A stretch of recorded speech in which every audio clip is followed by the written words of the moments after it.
Hi guys, it's me ShazzaHD and welcome to another stream. Of course, we are pretty much a week away, or not a week away, a week, done almost with the Australian Grand Prix. But of course happened a few days ago. Hope you guys are well.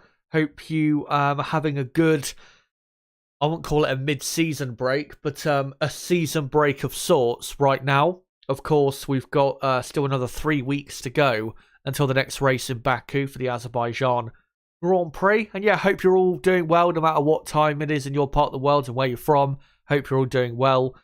In my part of the UK, it's been a great day. Been a nice sunny day. And weather's looking pretty good for the weekend as well. So yeah, I'm pretty chilled, pretty happy at the minute. And yeah, we've got, thankfully, some stuff to get into tonight. Definitely a couple at least very interesting topics. The topics, if you're wondering, for tonight's stream are going to be Williams being sued $149 million by their former sponsor, Rokit. And Rokit were a sponsor from, pretty much only for 2019. The official agreement or sponsorship ended in May of 2020. But yeah, we're going to get into that and the details of that. And also cover their last financial dispute from, I think it was 2021, that the last financial dispute was settled. But yeah, we'll get into that stuff. Also, I'm going to get into looking at whether, since the passing of Charlie Whiting as FIA race director, and that was at the start of 2019, where then Michael Massey took over, and then after Massey was basically fired, we've had new race directors after that. What we're going to get into then is, has the FIA's use of the red flag since the start of 2019 been justified? And I've got plenty of examples, and we will go through them, and I'll explain for certain instances why it was justified, and for certain others, why I don't believe it was justified. So yeah, we'll get into that. And then also a couple more topics on top of that will be Carlos Sainz and his penalty from the Australian Grand Prix might not be standing for very much longer because Ferrari are appealing the penalty and they've requested a right to review for that incident. Whether he gets it overturned or not, I'll get into that later in the stream, but yeah, Ferrari deciding to take it further, which I think is at least the right thing to do, because I still think it was wrong that he got a penalty when others, their incidents on the restart of the race did not. And then also, we'll get into the Felipe Massa 2008 World Championship situation, where Felipe Massa is looking at legal options after comments made by Bernie Ecclestone in regards to Crashgate, which of course definitely did. I mean, there was other things happening in that particular race, Singapore Grand Prix of 2008, that cost Felipe Massa dearly. But what happened there definitely, was not good and is definitely a blight, I guess you could say, on the FIA's record. And maybe we'll see if Felipe Massa decides to go the legal route and decides to possibly, reclaim, well, not reclaim, but, win the 2008 World Championship in the courtroom. But we'll get into that and the details of that and why I don't think that's probably going to happen. But yeah, we'll get into that later in the stream. And if there's any other news, I'll make sure to mention it as we go along. But yeah, great to see all you guys here. Hope you're all doing well. And yeah, another couple things to say before I properly get going here is one, the FIA red flag topic and the Williams topic will be recorded in tonight's stream. And yeah, they will be uploaded at later dates as shortened videos. So in case certain people can't catch up tonight, I'll upload those at later dates. And I guess I may as well do it now, a quick channel update because obviously we've got 3 more weeks until the next race. There's a big vacuum at the minute because there is no racing until the end of this month. And of course, I have got plenty of content ideas for you guys and, to upload certain stuff. But the issue is, a lot of the ideas I have for content, I would rather do them as properly edited, professionally edited as I can, videos that are, that I take a lot more time over, rather than just do it in a stream and do maybe a less professional job of doing a video or doing a topic. So what I'm trying to say is, yeah, the topics that I'm going to be covering in the next 2-3 weeks or so, they're not going to be necessarily the absolute, best content I've produced.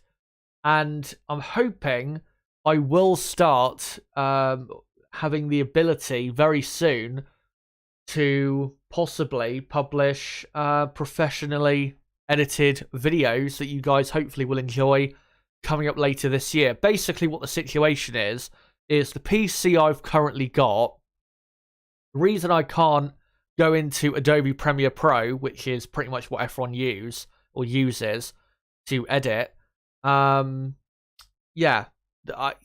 can't use it to its full extent, the extent I need to really, produce great content, because my PC that I use doesn't have that great a memory.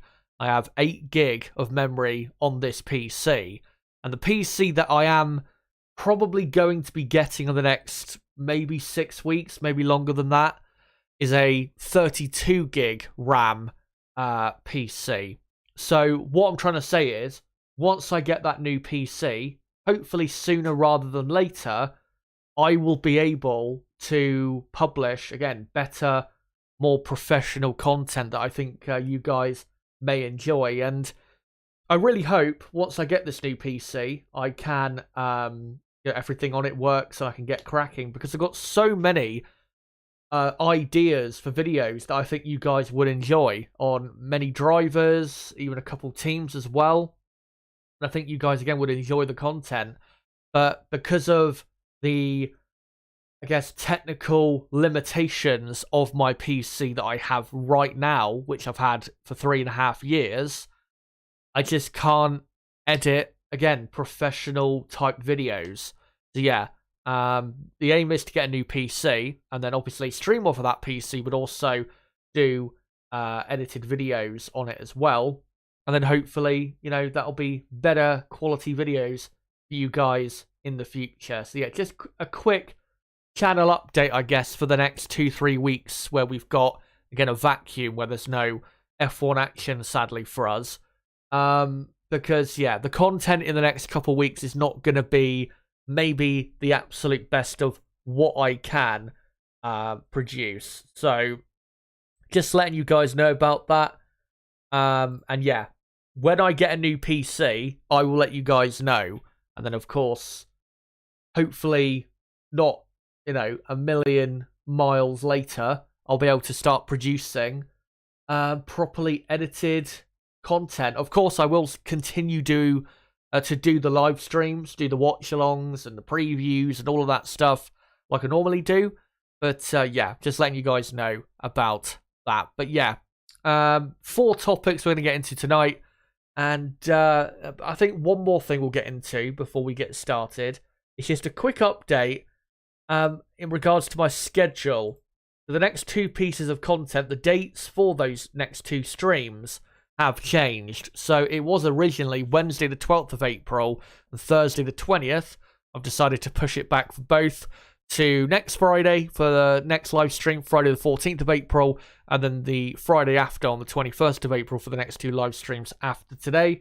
Both will be going live on those particular days at 8 PM UK time. Hope you guys can come along to that content. And yeah, hopefully we get some more news and just interesting stuff going on in this break. But guys, I think we will just get started with the topics, and we'll start with, of course, the Williams team. So despite guys Williams having a good start to the 2023 season, they are now in a bit of trouble, because going back to when Williams were very bad, here is the toothpaste Williams car back in 2019. Of course, yeah, Williams were horrible at the time and had this title sponsor, Rocket, on their car. The sponsorship, or the partnership, whatever you want to call it, did not last very long.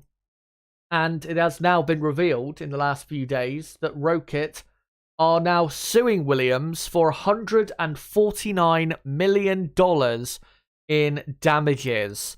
So let's get into the details of this story to determine how this could play out for the Williams team. Because, of course, that is a lot of money, especially to a team like Williams. Here are the accusations by the sponsor. That Williams, to them, when making the agreement, starting in 2019, promised to have a competitive car, promised they would place higher in the championship. Of course, in 2018, they were last in the championship. Williams, according to them, also promised that the 2019 car would be faster than the 2018 car. And they go on to state that Williams did not have, in their view, the funds to make a competitive car, which I think pretty clear to see back then that was the case.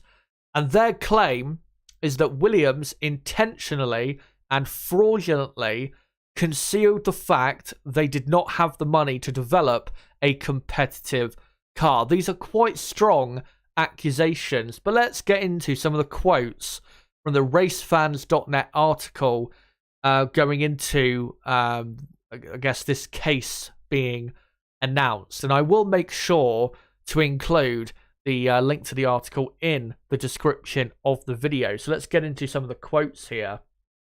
And this is what the key parts of the article go on to say. Quote, on or about January 18th, 2019 at Williams Engineering headquarters in Grove, that their new car had, quote, had industry-leading performance capabilities, including a Mercedes-Benz engine, and would have excellent chances to be competitive, would place in the upper side of the leaderboard, and would not be slower than the 2018 Williams car. The team also told them it had hired Paddy Lowe from reigning champions Mercedes to aid their development.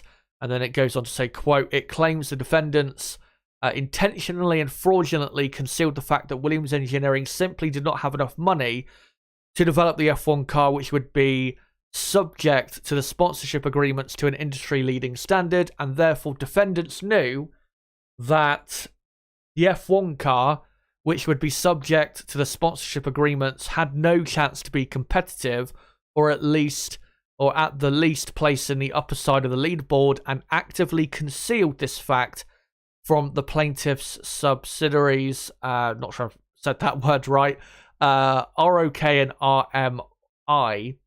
And then goes on to say, Rocket argue they have, quote, suffered significant financial loss and damage to their goodwill and business reputation as a result of Williams' actions. And then it goes on to say, finally, they are seeking, quote, an amount in excess of $149,528,550. I think you get it. $149 million, pretty much, or in an amount to be determined by a jury at trial in damages. Now, the defendants in this case that they go on to talk about at the very bottom there of this, of the, I guess, the article, or the bit that I took from the article. But by the way, credit to, I think, Keith Collentine, I think it is, from racefans.net for, writing a brilliant story. And again, link to that article in the description.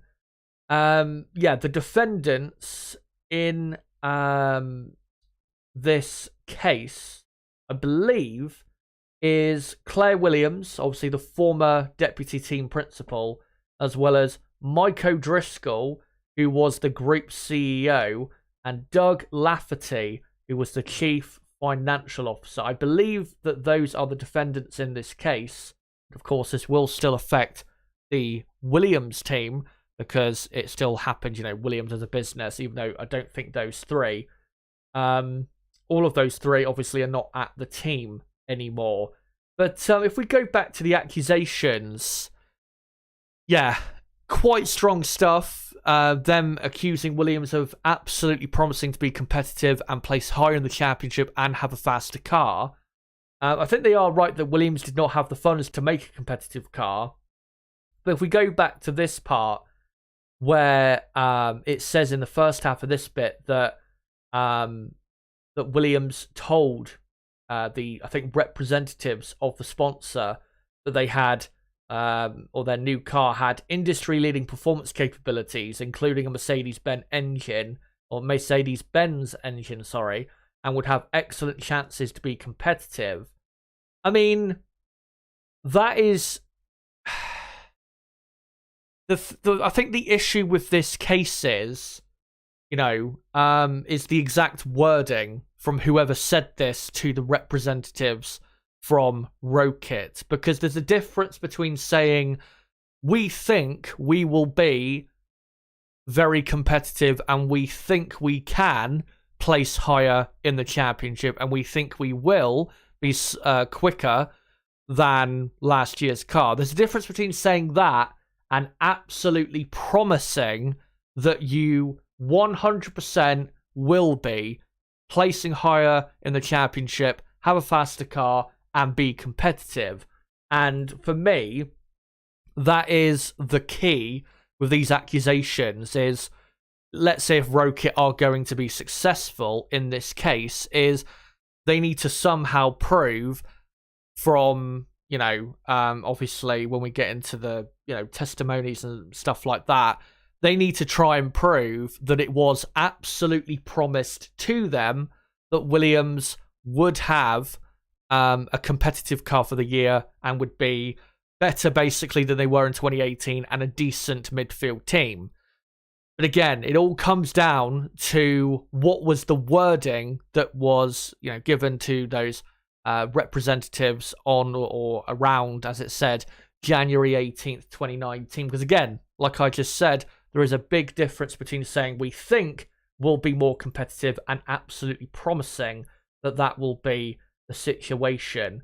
And then, when it goes on to say Williams intentionally and fraudulently concealed the fact they did not have the money to develop a competitive car, that is, that's quite the claim. And I'm not sure they're really going to be able to prove that. And remember, of course, in a court case, it's about what you can prove. It's not necessarily about the absolute truth. It's about proving what you can.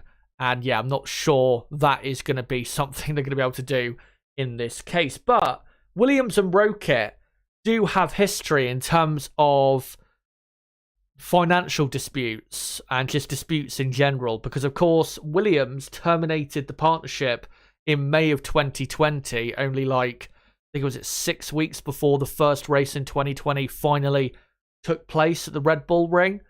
And let's get into the details of that case and what happened there. So, after just 1 year of the Rokit sponsor being on the Williams car, Williams sought legal action to recover sponsorship money not paid to them by Rokit, which is as follows.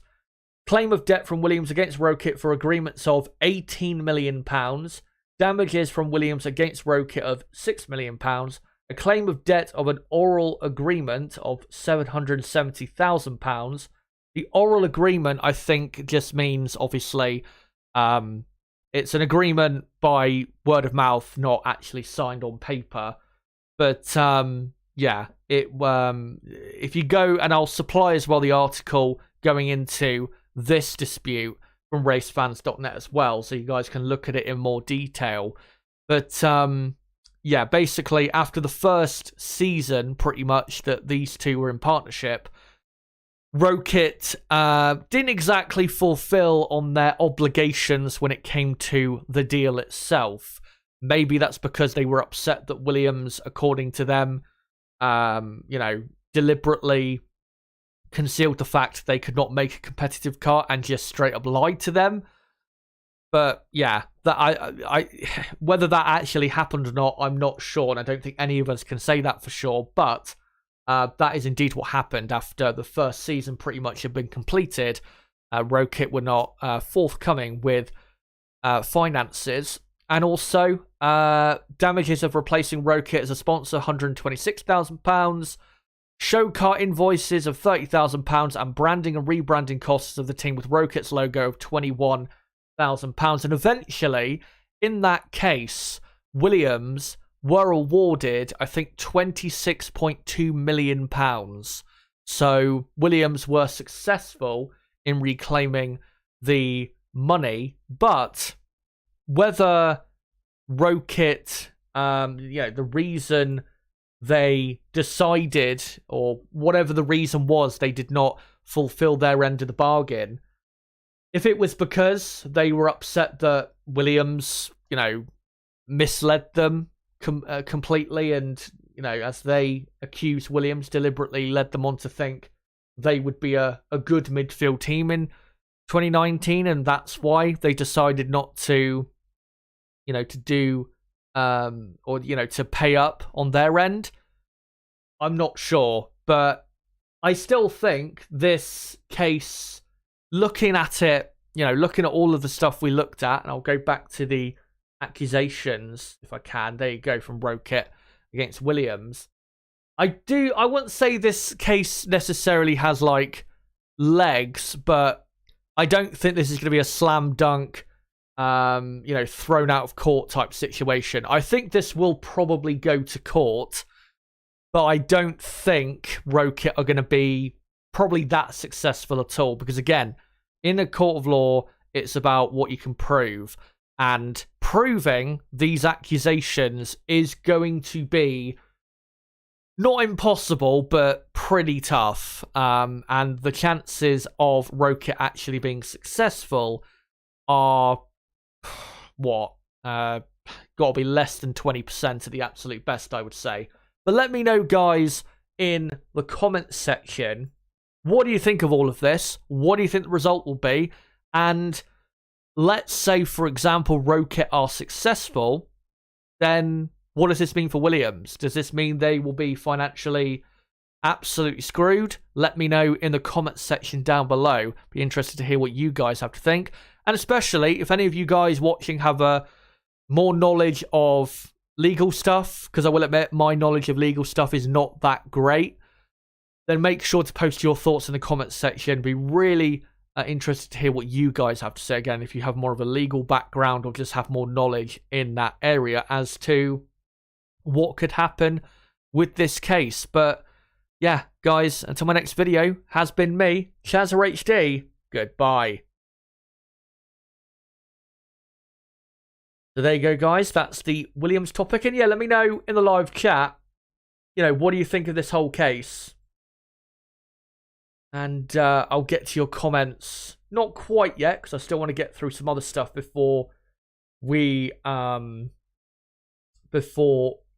we get to you guys in the chat, because I've still got two certainly quite longish topics to go through. But yeah, make sure on the live chat to post whether you think anything's going to happen of this, and whether you think this could be trouble for Williams. Again, if you have more of a legal background or knowledge in the legal area, let me know what your thoughts are in general when it comes to that situation. But all I know is that if Rokit are successful, then that is big trouble for Williams, because they are financially going to be in a very bad position. As isn't the budget cap for all the teams this season almost pretty much 150 million? So they would be losing any chance, really, of what do you call it? Any chance of really having at least any development on the car, and yeah, would be really struggling, the Williams team. So yeah, we'll see obviously what comes of it. like I said whilst I was covering the topic, I think the chances that Williams are actually found guilty, I guess, I don't think the chances are that great because, again, it's all about what you can prove, and Rohit's accusations are quite, well, in a couple areas, they are quite outstanding, I guess. But I think now we'll go on to the next topic. And the next topic, guys, is with the red flags that we saw at the Australian Grand Prix, there has been much talk that, there's been much talk that, maybe the FIA uses the red flag incorrectly. We are now about to get into it. So after the Australian Grand Prix, guys, let's get into a bit of a debated topic as to, do the FIA incorrectly use red flags? Do they use it too often? Do they use it for means of spicing things up? Let's get into all of the examples of the red flag in the races being used since the passing of Charlie Whiting, of course, the GOAT of FIA race directors. And it really has been downhill ever since.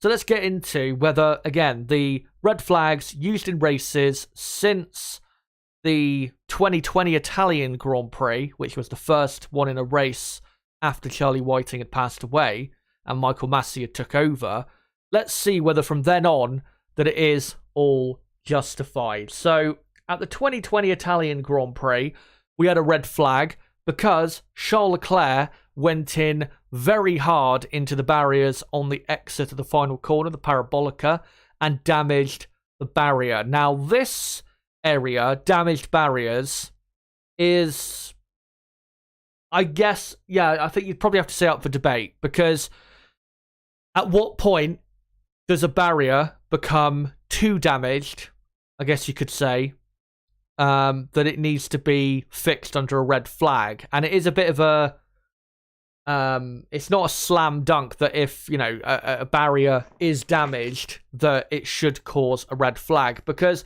of course, whenever a driver goes into the barrier is going to be damaged to a certain extent, and not always do they cause red flags. Now, in a lot of the instances we're going to go through, a lot of the red flags because of damaged barriers, I think, were correct. But let me know in the comments whether you agree with there being red flags for a damaged barrier. Because back in Charlie Whiting's era of running, Formula One races pretty much, we didn't see red flags necessarily for that type of stuff. So I'd be interested to hear what you guys think of that. But in my personal view, I agree in this instance of there being a red flag because the barrier was damaged. The tyres, you can see there a good shot of Charles Leclerc's onboard.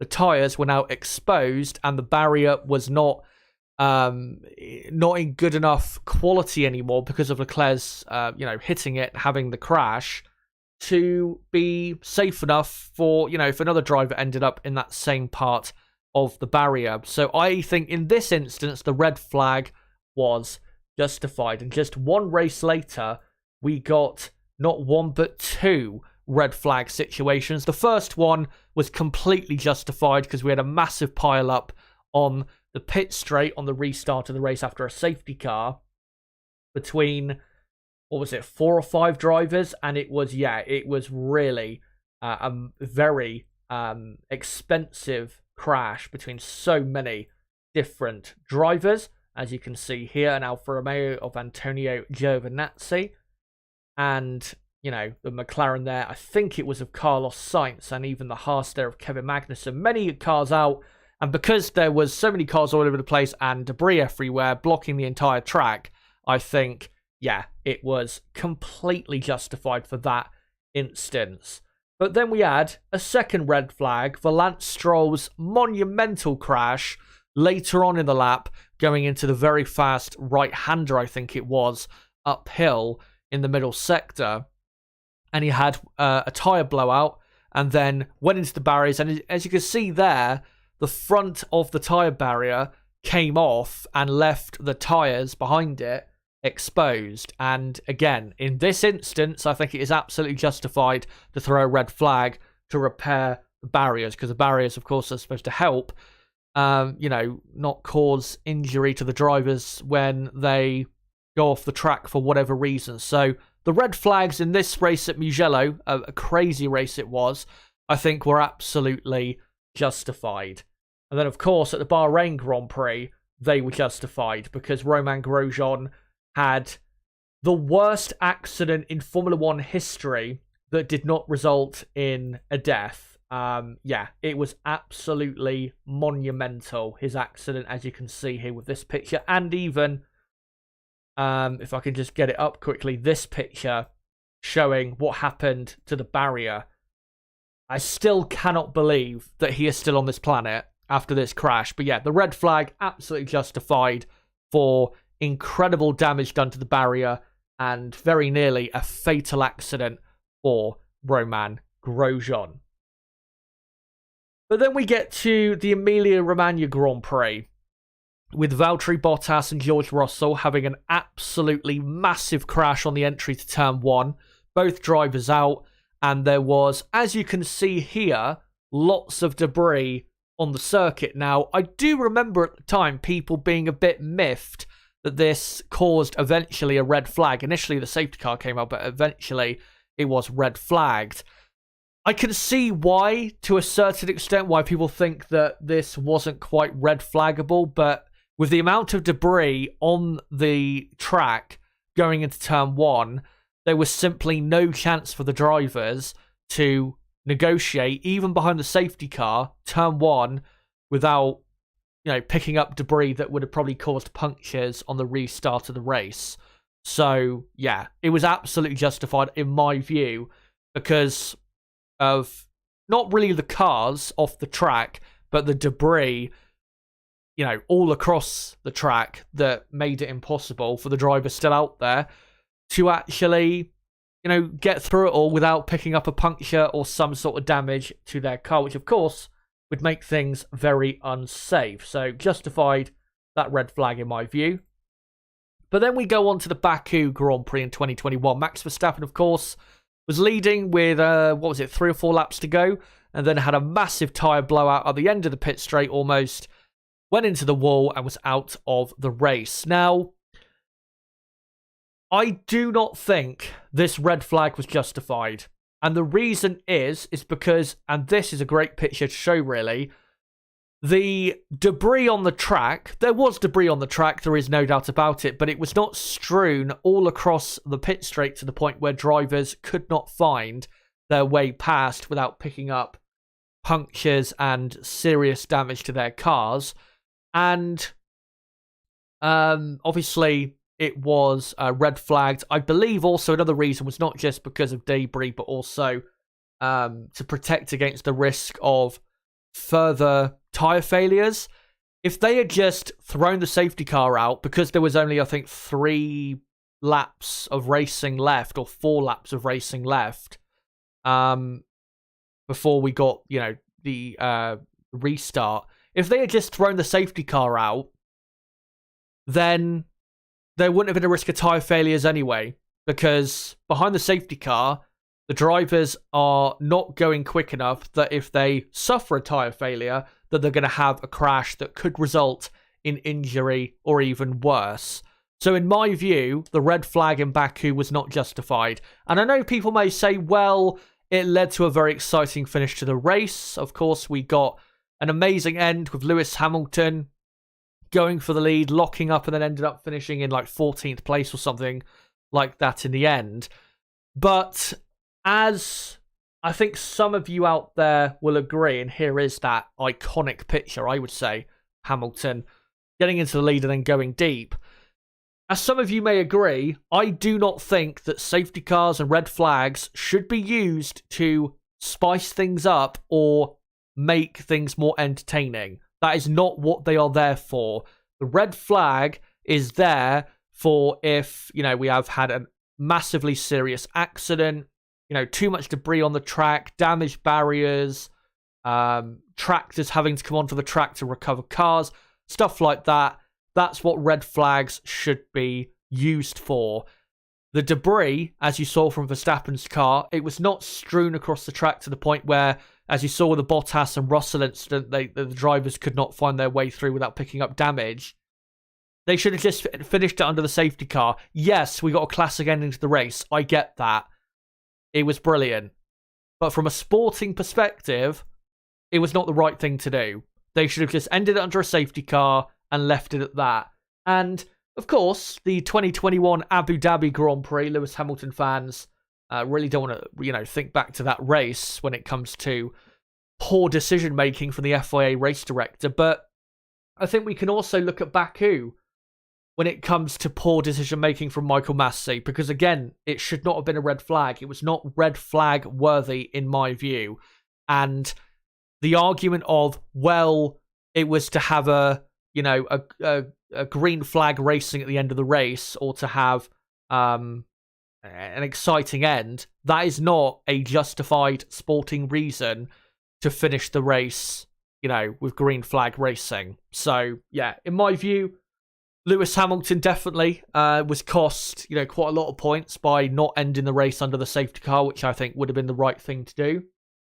And of course, that would have turned things in the championship quite a lot, not just what Masi decided to do in the final race, which is why I'm making that point about how, let's not just pay attention to what Masi did at the final race of 2021, but also what he did at this race, which I think was the wrong thing to do.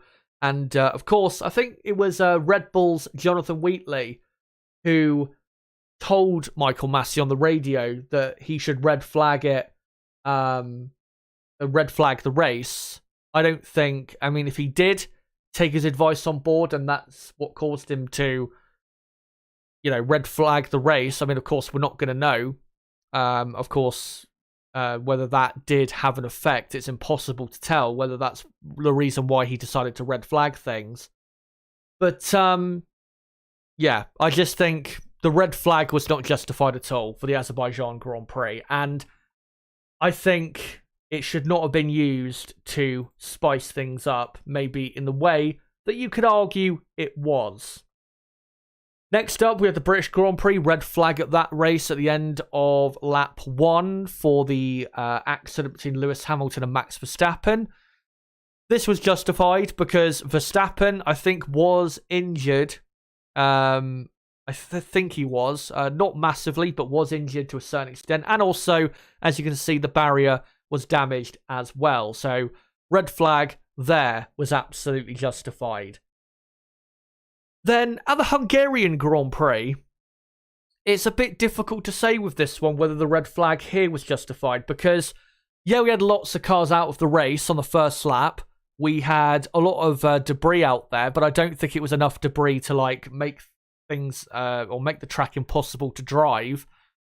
And, possible to avoid the debris out there for the drivers who were still in the race.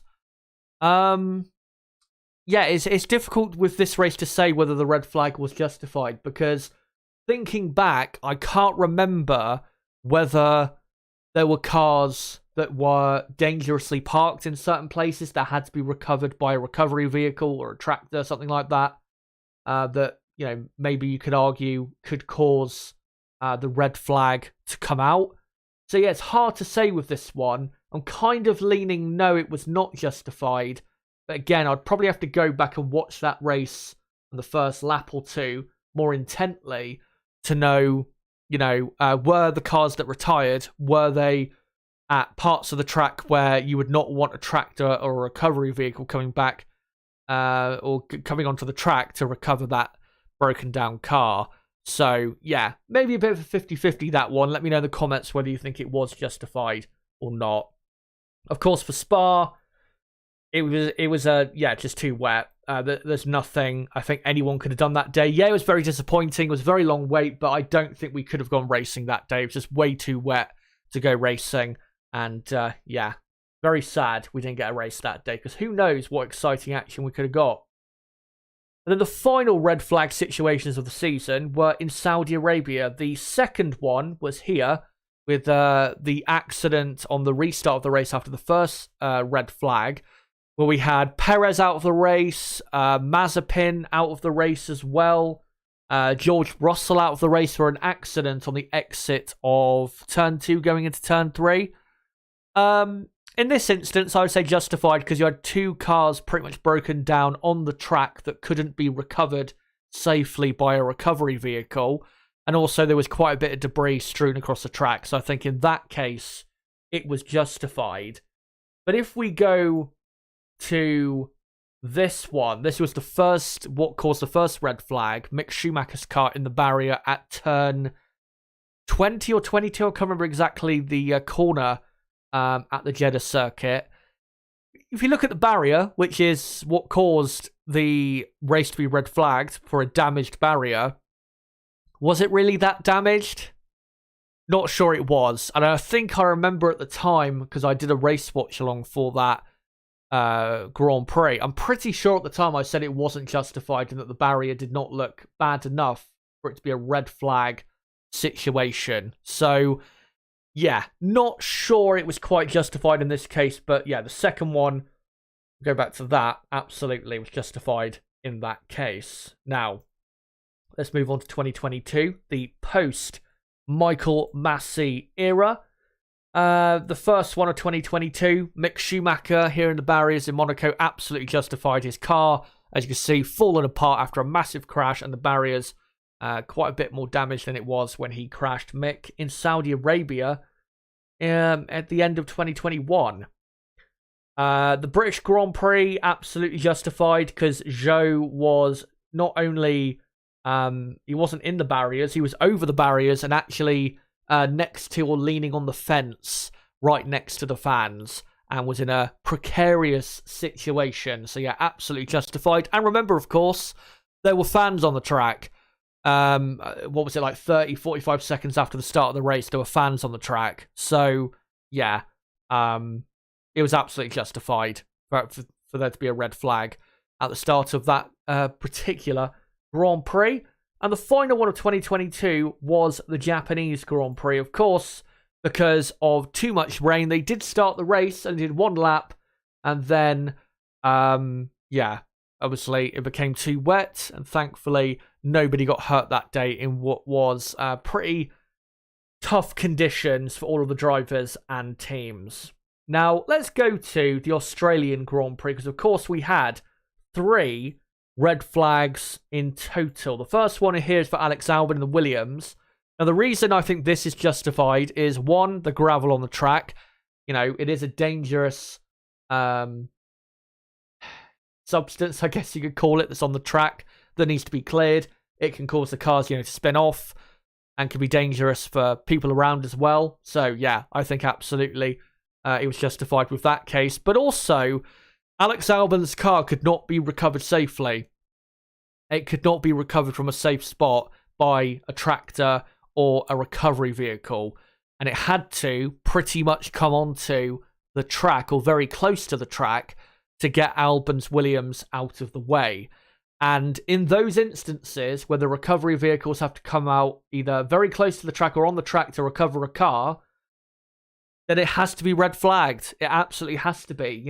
That's what we all want after the Jules Bianchi accident, obviously back in 2014. We do not want tractors or recovery vehicles in the firing line too much of other cars. So, yeah, it is absolutely justified for a red flag in this situation, in my view. A bit more controversial, though, was Kevin Magnussen's car that was broke down after him hitting the barrier and his wheel flying off. And him broke down on the inside of the inside curb, I guess you could say, of turn 4. Now, the reason, in my view, and I think correctly is justified, is because, again, the recovery vehicles could not get this car off the track and away, of course, from the other cars safely. So it had to be red flagged. The recovery vehicles, there wasn't a good enough gap in the barriers, I don't believe, next to the circuit that could possibly, get this car out of the way in a safe manner. And you've got to say as well, I think there might actually be a gap just next to Magnussen's car, but also look how close Magnussen's car is to the track. You've got the inside curb right there, and the inside curb, is quite close to, or is right where the cars go on the apex of that corner. So, yeah, it would be wrong to have recovery vehicles, in this area when cars are going past, because, someone on cold tyres could easily, spin the rears up and end up spinning into a tractor, which, of course, we don't want that happening again, after the Jules Bianchi accident. So, in my view, the Magnussen red flag was justified because, when you need recovery vehicles out there in dangerous spots, then I think that is when a red flag is absolutely justified. And then, of course, the third red flag was for the craziness on the third standing start of the race, where we had multiple accidents with Sainz, Alonso, Sargent, De Vries, Ocon, Gasly, and yeah, it was a chaotic race ending in Australia. So, in terms of the FIA and whoever the FIA race director tends to be, and their judgment for what is a red flag and what isn't, most of the time, I think it's okay. There has been, though, 2 or 3 times under Michael Massey in 2021 where I think he overreacted for sure. But, yeah, at least since we've had new race directors, since the start of 2022, I think the use of the red flag has been fine. And actually, looking back, it was talked about quite a bit at the end of the Italian Grand Prix last season that the race should have been red flagged. And people were thinking, and even at the time, I disagreed and was like, no, we shouldn't end the race under a red flag. Because I think I said that we, shouldn't end the race under artificial means or something like that. Looking back, I was wrong because you had recovery vehicles on the track and they had no choice to come on the track to recover Daniel Ricciardo's McLaren, and it was dangerous. So it should have been red flagged. So, yeah, the FIA, they don't get it right all the time. The race director, he doesn't get it right all the time. But I think most of the time, the use of the red flag is justified. But with all the examples I went through, guys, let me know whether you agree or disagree with me or not in the comments section down below. Very curious to hear what you guys have to say. But until the next video, guys, has been me, Chazza HD. Goodbye. There you go. That's my view on the FIA red flag stuff. Let me know in the live chat whether you agree or disagree or not. And I think what we're going to do is we're just going to whiz through the last couple topics and then we will get into your comments in the chat. So let me find the next topic we're going to do. Here we go. Hopefully I don't get blocked with this article.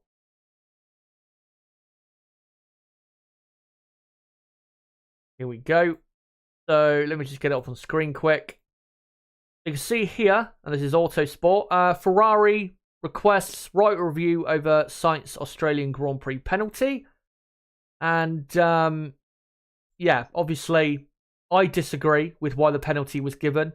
I don't think it was right at all. I think if you're not going to penalise as well Gasly and Ocon for their incident and Sargent and De Vries, then I don't see why Sainz should have been penalised for the crash with Alonso. That's just my view, but yeah, Ferrari, I think absolutely right to request a right to review, and I definitely think the stewards' handling of the incidents on lap, what would it have been, 57, I think were inconsistent. I think they really were inconsistent, especially, viewing Gasly and Ocon's crash as just a first lap incident, but not taking the same view of Sainz and Alonso. I don't think that is, or that was right. And yeah, let's get some quotes here from Fred Vasseur in this article, where he says, quote, As we are discussing with the FIA and we sent the report to the FIA, I don't want to disclose any details of this discussion. The only thing is that about Gasly Ocon, I'm sure we had Sergeant De Vries at turn 1 and the reaction of the stewards was not the same.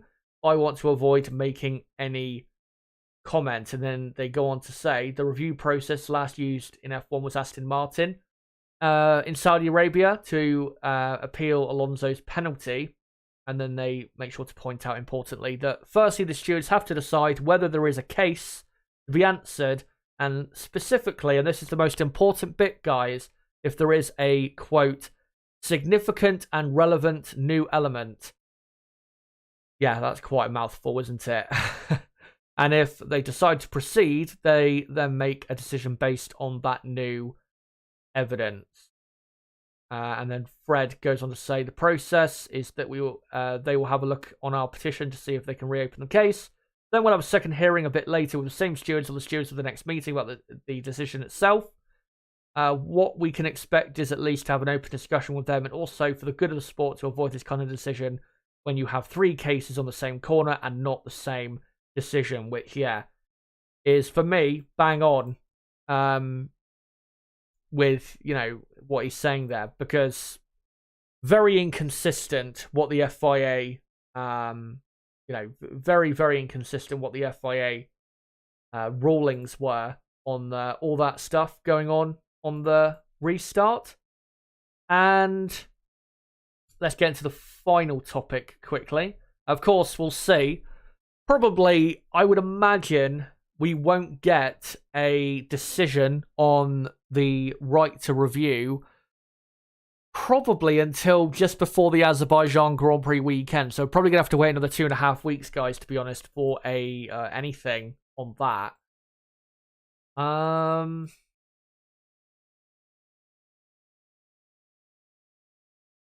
Right. Let me just find the best article if I can for this final topic, which is to do with Felipe Massa. And it comes from this, where Bernie Ecclestone said Felipe Massa was cheated out of the 2008 title. Lewis Hamilton got lucky. We know Bernie is not the biggest Lewis Hamilton fan. The reason he isn't is for whatever reason that you think. Let's get into these comments because they are quite interesting. And Felipe Massa now looking at legal options because of these comments. So, Bernie Ecclestone believes Michael Schumacher should stand alone on 7 world titles. After all, Felipe Massa was cheated out of the 2008 title with Lewis Hamilton getting lucky. According to Bernie, of course, not me.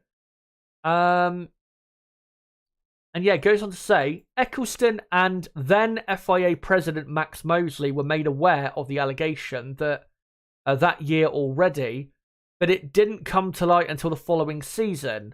This is according, by the way, to Bernie Ecclestone. And Bernie, I don't get the feeling, is the most reliable person in terms of what he says. So please do remember that. But he said, as he spoke to F1 Insider, quote, Max Mosley and I were informed during the 2008 season what happened in Singapore. Piquet Jr. Had told his father, Nelson, that he had been asked by the team to drive into the wall at a certain point in order to trigger a safety car phase, such to help Alonso. Piquet Jr. was worried about his contract extension, so he was under a lot of pressure and agreed.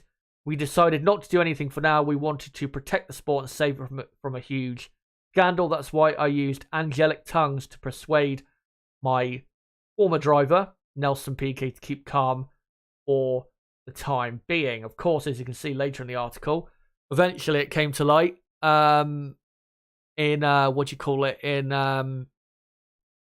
I think if you go and watch, I think there was an interview done by Steve Ryder on Sky Sports F1 back in like 2014, 2015 with Max Mosley, who sadly is no longer with us. Max was explaining the story of how he found out about this whole thing. He said that he first found out in Monaco in May of 2009, which obviously does contradict what Bernie is saying here, because he says that Max Mosley and himself were informed during 2008. But Max, in the interview with Steve Ryder, said he was informed in May of 2009. I'm pretty sure that's what he said. And then let's see if there's any other comments. Yep, he goes on to say, back then there was a rule that a World Championship classification after the FIA awards ceremony at the end of the year was untouchable, so Hamilton was presented with the World Championship and everything was fine. But he added, according to the statutes, don't know if I've pronounced that correctly, I have to be honest. Just checking my stream's working all still okay. We should have cancelled the race in Singapore under these conditions. That means it would have never happened for the World Championship standings. Then Felipe would have become world champion and not Lewis Hamilton. I still feel sorry for Massa today. He won the final at his home race in Sao Paulo and did everything right. He was cheated out of the title he deserved while Hamilton had all the luck in the world and won his first title. Today, I would have arranged things differently. And then it goes on to say, however, the reveal from Eccleston has prompted Massa to assess his legal options over these comments. Now, let's say this is true. Again, it's Bernie Eccleston. How much can we believe from Bernie Eccleston? I guess you can answer that whenever, in whatever way you feel. But yeah, I'm not sure I necessarily believe everything that comes out of Bernie's mouth. The problem is, though, if Bernie is 100% telling the truth, then, with Max Mosley being passed on, obviously Max Mosley passed away, was it last year?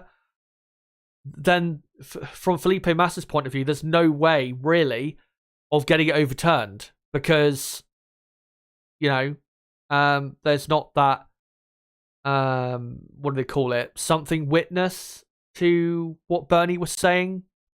Corroborating witness, is it? Again, my legal knowledge is not the best, but yeah. I don't see how Felipe Massa is going to get anything overturned, to be honest. And I'm not sure with the FIA statutes what the rules are in terms of, can a race be cancelled, a race result be cancelled, 15 years after the fact?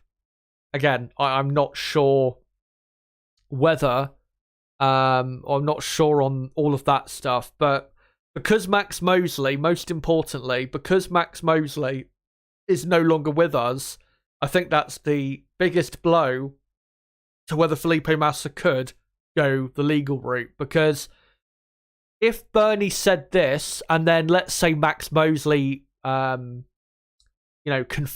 what Bernie said, then I think Felipe would have the grounds to do something legally.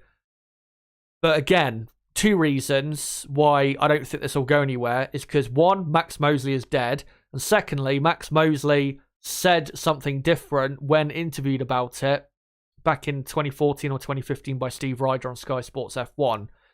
He said, Max Mosley, that it was first brought to his attention in Monaco 2009, which would have been in May 2009.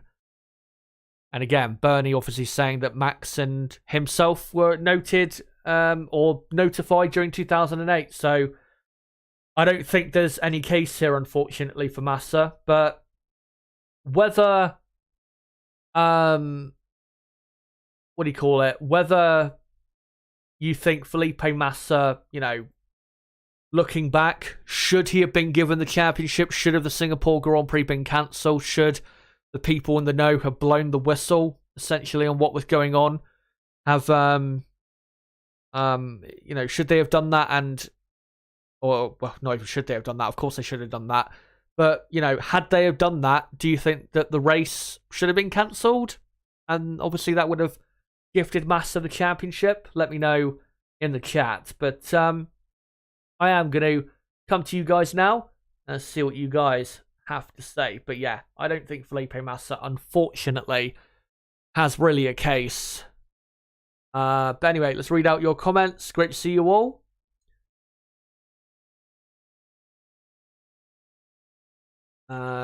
Crystal Racing saying, damn, Albon was fast in Australia. Not sure what grounds Rocket have for the court case. McLaren F1 races, if Rocket wins, that'll finish them. I think Williams owners must be serious bean counters, judging by the nature of their business. I bet Andretti are watching this closely and ready to bid. Possibly. Far too tenuous for Rocket to win, says Crystal Racing. Hank M says, Baku, red flag didn't cost Hamilton points. Lewis using his magic button did, in my opinion. I mean, yeah.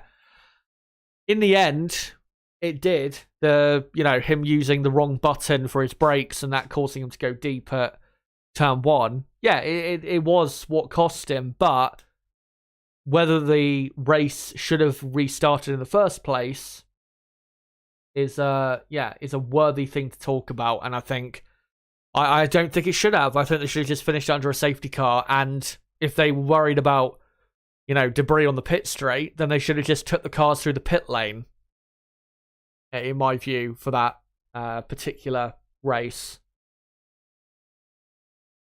McLaren from races, I've noticed Sky doesn't always say who the race stewards are, like they used to, whenever there used to be dodgy decisions. I remember Derek Warwick always used to be one of them. Coincidence? Let's not get into that stuff. We haven't got enough time to get into all of that conspiracy stuff. And yeah, McLaren's saying as well, hit like for Chazza. Would be great if you could. Currently on 19 likes. Let's try and get up to, say, 25 likes or more if we can on this stream. That would be great. Josiah, great to see you. It's pretty clear why he doesn't like Lewis, but yeah, that's another story for another day. McLaren F1 races, if Massa wins his case, surely Lewis and Merck have a valid reason to open up the wounds of Abu Dhabi. And Miss Marquise saying, I believe Abu Dhabi has already been taken to court, so there is no one or nowhere else to go for a different outcome. I don't think the Abu Dhabi stuff, I don't think was taken to court. I think they threatened it, but I don't think they actually went through with it.